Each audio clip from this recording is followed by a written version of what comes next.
Welcome back, my loves. What I offer now is not content. It is not a sermon, not a critique, and it is not a doctrine. This is a divine transmission, a remembrance of what actually delights God. Not performance, not ritual, not the number of verses you've memorized, but the love you embody when no one is watching. The frequency you hold when judgment would be easier than grace. If you've ever wondered where God really lives, this is for you. Let this transmission return you to the truth that was never outside you. What delights God? God is not an ego God. God does not need your performance. God does not reside in the rituals built to prove worthiness. God is not in the sanctuary with stained glass, not in the circle quoting verses, not in the memorization of doctrine or the tally of donations. God is not impressed by Bible studies. God is not blessing you more because you tithed. God is not moved by how many verses you remember, but by whether you remember love when it matters most. God was never confined to a religion.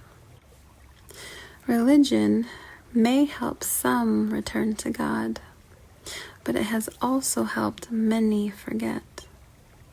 For God is not in the vessel, but in the vibration.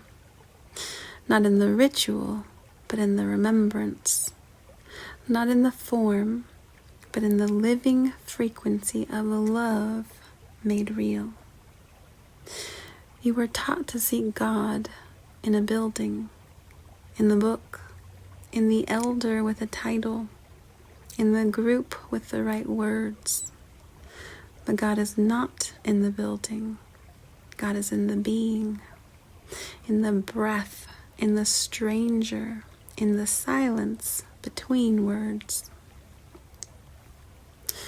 God is in the moment you could judge, but choose to love instead. You were told to worship a God above, but the divine is within, not distant, not separate, not waiting in the sky for you to behave. God is not an overseer.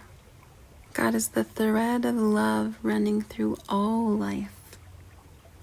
God is not a deity to impress, but a frequency to embody. What delights God is not your song if it ends when the music does. It is the way you rise in the morning, the comfort you offer without needing to be seen, the way you speak to animals, the way you treat your own thoughts. This is praise. The sacred is not something you visit once a week. It is how you move through life. May this be the era we stop gathering as sinners trying to prove our devotion, and instead live as the embodiment of what we once thought we had to earn.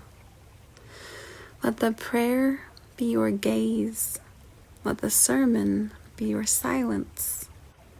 Let the child in your life or within be your teacher. Let your body be the temple. Let your life be the altar. For God is not pleased by verses recited without compassion. God is not waiting to reward your donation if your heart is closed.